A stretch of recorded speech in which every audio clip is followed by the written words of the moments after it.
इस वीडियो में हम सीखेंगे कि किसी भी यौगिक का जो स्ट्रक्चर होता है वो कैसे बनता है, यानी हम कह सकते हैं लुईस स्ट्रक्चर किसे कहते हैं। तो सबसे पहले हम जान लेंगे लुईस स्ट्रक्चर होता क्या है। तो जैसे कोई कंपाउंड होता है तो उस कंपाउंड के अंदर जितने भी अणु होते हैं वो अणु और उसके जितने भी परमाणु होते हैं उन परमाणुओं के संकेत, जैसे संकेत क्या हो सकता है, जैसे आपने पीरियोडिक टेबल में जितने भी एलिमेंट पढ़े हैं उन्हें हम कह देते हैं परमाणुओं के संकेत। तो उन संकेतों में उनके बाह्य कोश में जितने भी इलेक्ट्रॉन उपस्थित होते हैं उन इलेक्ट्रॉनों का स्थानांतरण, मतलब एक से दूसरे पे जाना, और दूसरा क्या है साझेदारी। इन साझेदारी को दिखाने के लिए जो सूत्र इस्तेमाल में लाए जाते हैं या जो सूत्रों का जो फॉर्मूला का हम उपयोग करते हैं उन्हीं को हम क्या कह देते हैं, लुईस डॉट स्ट्रक्चर या फिर लुईस बिंदु संरचनाएं।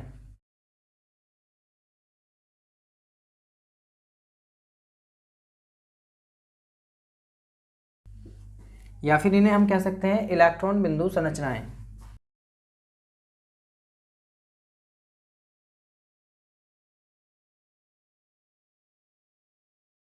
नाइन्थ क्लास में आपने सीखा कि कंपाउंड्स के सूत्र कैसे बनते हैं, मगर आज हम सीखेंगे कि उन कंपाउंडों के सूत्र बनाने के लिए कैसे इलेक्ट्रॉनों की साझेदारी हुई थी। तो जैसे हम एक एग्जांपल देखते हैं, CH4 ये होता है मेथेन।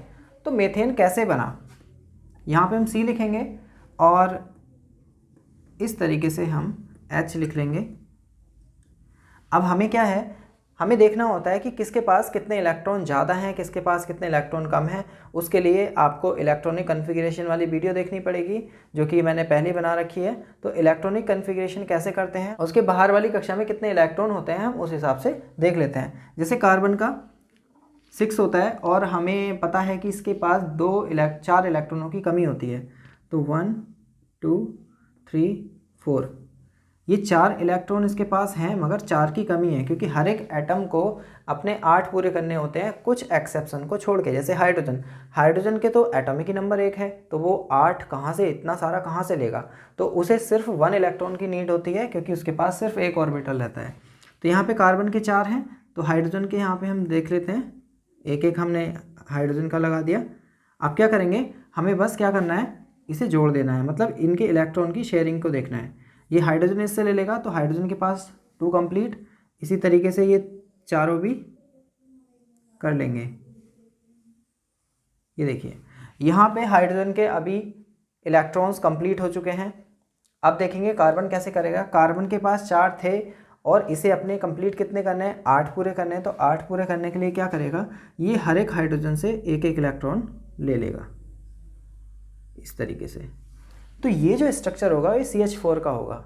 इसे हम सिंपल वे में भी दिखा सकते हैं। जैसे देखेंगे हमने ये वाला H लिखा, फिर यहाँ पे जहाँ पे भी 2 इलेक्ट्रॉन होते हैं वहाँ पे एक सिंगल बॉन्ड आता है। तो यहाँ 2 इलेक्ट्रॉन है तो सिंगल बॉन्ड, इसके बाद C आ जाएगा, इसी तरीके से ऊपर H, इसी तरीके से यहाँ H और इसी तरीके से यहाँ H। तो इस तरीके से ये स्ट्रक्चर बन जाता है। इसी को हम कह देते हैं लुईस डॉट स्ट्रक्चर। एक एग्जाम्पल और देखते हैं।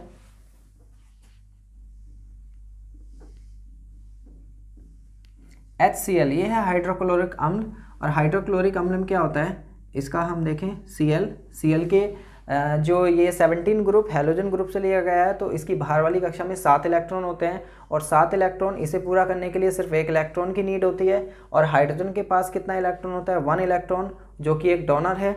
और यहाँ पे इसी तरीके से ही कंप्लीट कर लेते हैं। 7 हमने क्लोरीन के पास दिखा दिए और यहाँ पे हम H लिख देते हैं। H के पास कोई 1 इलेक्ट्रॉन है, तो सबसे पहले हाइड्रोजन अपना 1 पूरा कर लेगा इस तरीके से, और इसी तरीके से क्लोरीन भी क्या क्या अपना पूरा कर लेगा। तो यहाँ पे 7 थे और 1 ये इलेक्ट्रॉन की साझेदारी हो गई, शेयरिंग हो गई है। तो इस तरीके से ये भी क्या बना लेगा, HCl। ये HCl का डॉट स्ट्रक्चर हो गया। ये बिल्कुल सिंपल है। इसी तरीके से हम और बहुत सारे एग्जाम्पल्स को लेके हम आज बिल्कुल इस टॉपिक को क्लियर कर लेंगे। H2S hydrogen sulphide. तो यहाँ पे सबसे पहले एक चीज़ और हमें याद रखनी है कि हमें देखना है केंद्रीय धातु परमाणु कौन है। तो केंद्रीय धातु परमाणु जो सेंटर में रहने वाला है वो क्या होता है, एक तरीके से हमें मतलब क्या है, देखो केंद्रीय धातु परमाणु नहीं हो सकता, हाइड्रोजन केंद्रीय धातु परमाणु नहीं हो सकता, ऑक्सीजन केंद्रीय धातु परमाणु नहीं हो सकता। और ज़्यादातर कंपाउंड्स में ये 3 चीज़ें सबसे ज़्यादा देखने को मिलती हैं। इन्हें छोड़ के जो भी होता है वही क्या होता है, केंद्रीय धातु परमाणु। तो जैसे कि यहाँ पे दे रखा है H2S, तो H तो केंद्रीय धातु परमाणु नहीं हो सकता, तो यहाँ पे क्या होगा, सल्फर। तो सल्फर के हम दोनों तरफ एक H इधर लिख देते हैं, एक H इधर लिख देते हैं। सल्फर का एटॉमिक नंबर 16 होता है, और 16 मतलब बाहर वाली कक्षा में कितने होंगे इसके, 6। तो 1 2 3 4 5 6 इलेक्ट्रॉन हमने इसके दिखा दिए, और एक हाइड्रोजन का दिखा देंगे, और हाइड्रोजन क्या कर लेगा, इस तरीके से इसे पूरा कर लेगा, और फिर हाइड्रोजन के कंप्लीट हो गए। अभी किसका बचा है, सल्फर का। तो सल्फर भी क्या कर लेगा, इन दोनों से एक एक इलेक्ट्रॉन ले लेगा। तो 2 3 4 5 6 7 और 8, इसके 8 पूरे हो गए हैं, तो इसे हम दिखा सकते हैं। इसके बाद नेक्स्ट एग्जाम्पल है हमारा C2H2। ये एसिटिलीन होता है। मैंने बता दिया कार्बन केंद्रीय धातु परमाणु हो सकता है, मगर हाइड्रोजन, क्लोरीन और ऑक्सीजन ये कभी नहीं हो सकता। तो पहले हम कार्बन को लिख लेते हैं। 2 कार्बन है तो 2 कार्बन्स लिख लिए हमने, और हाइड्रोजन है हमारा, एक हाइड्रोजन इससे जुड़ जाएगा और एक हाइड्रोजन इससे जुड़ेगा। अब जब जोड़ते हैं तो हमें थोड़ा सा ब्रेन में कैलकुलेशन करनी है कि इलेक्ट्रॉन की कितने कितने की साझेदारी होगी। हमें पता है कार्बन की बाहर वाली कक्षा में 4 इलेक्ट्रॉन होते हैं, हाइड्रोजन के 1 होते हैं। तो पहले हम क्या करेंगे, यहाँ हाइड्रोजन का 1 लिख लें, यानी 1 तो हाइड्रोजन से जुड़ने वाला है, ये तो बात पक्की है। इसी तरीके से हम इधर भी डिनोट कर लेंगे, इधर कर दिया और इधर। अभी हम क्या करें कि 1 2 2 तो हो गए, 3 4 5 6 7 8, इस तरीके से हमने दिखा दिए कार्बन के 4, इधर भी कार्बन के 4, हाइड्रोजन का 1, हाइड्रोजन का 1। अब पहले हम क्या करेंगे, हाइड्रोजन की बैलेंसी पूरी कर देंगे। ये हो गई हाइड्रोजन की साझेदारी,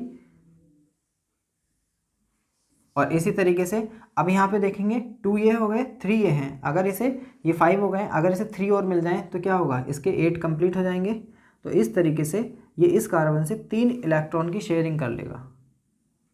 ठीक इसी तरीके से ये भी कर लेगा। तो इस तरीके से कार्बन के ऑर्बिटल में 8 कंप्लीट हो गए और हाइड्रोजन के में 2 कंप्लीट हो गए। तो इसका स्ट्रक्चर होगा एसिटिलीन का H सिंगल बॉन्ड C। यहाँ पे 3 इलेक्ट्रॉनों की, यहाँ पे देखो 1 इलेक्ट्रॉन, 2 इलेक्ट्रॉन और 3 इलेक्ट्रॉनों की साझेदारी हो गई है। तो इसलिए यहाँ पे बीच में क्या जाएगा, ट्रिपल बॉन्ड आ जाएगा, कार्बन और सिंगल बॉन्ड H। इस तरीके से ये एसिटिलीन की संरचना बन जाएगी। इसी को हम बोल देते हैं एसिटिलीन का डॉट स्ट्रक्चर। कुछ और एग्जाम्पल हैं, जैसे हम डाइनाइट्रोजन को देख लेते हैं। डाइनाइट्रोजन होता है हमारा N2। तो N2 कैसे बनेगा, हमें पता है नाइट्रोजन की बाहर वाली कक्षा में कितने इलेक्ट्रॉन होते हैं, 5, और उसे नीड होती है 3 की। तो 1 2 एंड 3 और 1 एंड 2, यानी 5 इसके वाले में हो गए। और इसी तरीके से हम दूसरा N ले लेंगे, क्योंकि डाइनाइट्रोजन है, 1 2 3 और 4 और 5, ये यहाँ से 3 इलेक्ट्रॉन्स शेयर कर लेंगे। और जब 3 इलेक्ट्रॉन शेयर हो गए तो यहाँ पे इसका डाइनाइट्रोजन का स्ट्रक्चर बन गया है। यानी हम इसे इस तरीके से दिखा सकते हैं। इलेक्ट्रॉन्स दिखाना चाह रहे हैं आप दिखा सकते हैं, नहीं दिखाएंगे वो भी चलेगा। तो यहाँ पे ये डाइनाइट्रोजन का, उसी तरीके से ऑक्सीजन का भी हो जाएगा O2। यहाँ पे ऑक्सीजन से जुड़ेगा, तो हमें पता है ऑक्सीजन के पास कितने इलेक्ट्रॉन होते हैं, बाहर वाली कक्षा में 6, और उसे 2 2 की नीड होती है। तो 1 2 3 4 5 6, 1 2 3 4 5 6। तो यहाँ पे ये ऑक्सीजन इससे 2 की शेयरिंग कर लेगा, और ये वाला भी इससे 2 की शेयरिंग कर लेगा। तो O डबल बॉन्ड O, और चाहे तो इसके ऊपर इलेक्ट्रॉन दिखा दीजिए। इस तरीके से ये ऑक्सीजन मतलब डाई ऑक्सीजन इस तरीके से डबल बॉन्ड की शेयरिंग के साथ जुड़ जाते हैं। यहाँ पे जो ये इलेक्ट्रॉन बचे हुए हैं इन्हें क्या कहते हैं, क्या आप जानते हैं, मुझे वीडियो में कमेंट करके बताना। इसके बाद हमारा नेक्स्ट एग्जांपल है H2SO4। सबसे ज़्यादा एग्ज़ाम में पूछा जाने वाला, और सबसे ज़्यादा बच्चे इस चीज़ में कंफ्यूज हो जाते हैं, इसे कैसे बनाएं। तो हमें पता है हाइड्रोजन और ऑक्सीजन तो केंद्रीय धातु परमाणु नहीं हो सकते, और होगा क्या, सल्फ़र। तो सल्फ़र को हम ऐसे लिख लेते हैं। अब 4 ऑक्सीजन है तो 4 ऑक्सीजन को सबसे पहले सल्फ़र के चारों तरफ जोड़ देते हैं हम इस तरीके से, और उसके बाद 2 हाइड्रोजन है तो एक हाइड्रोजन यहाँ पे जोड़ देते हैं और एक हाइड्रोजन यहाँ पे। अब हमें क्या है, इसके इलेक्ट्रॉन यानी डॉट्स को रिप्रेजेंट करना है, तो 1 2 3 4 5 6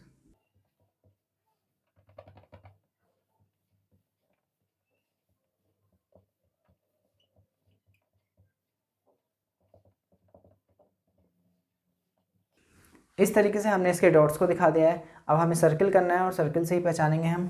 जैसे कि हाइड्रोजन है, हाइड्रोजन को अपने 2 कंप्लीट करने होते हैं। यहाँ पे इसने कंप्लीट कर लिए, इसी तरीके से ये भी कंप्लीट कर लेगा, इसने भी कंप्लीट कर लिए। अभी इस वाले ऑक्सीजन को देखते हैं, 6 हैं इसके पास, इसे 8 करने हैं तो इस हाइड्रोजन से 1 ले लेगा और इस सल्फ़र से 1 ले लेगा, ये भी कंप्लीट हो गया। इसी तरीके से इस सल्फ़र से और इस हाइड्रोजन से लेके ये ऑक्सीजन के भी कंप्लीट हो गए। अभी सल्फ़र है, सल्फ़र के पास 6 होते हैं, ये भी क्या करेगा, एक एक इलेक्ट्रॉन इन अपने पास वाले ऑक्सीजन से ले लेगा।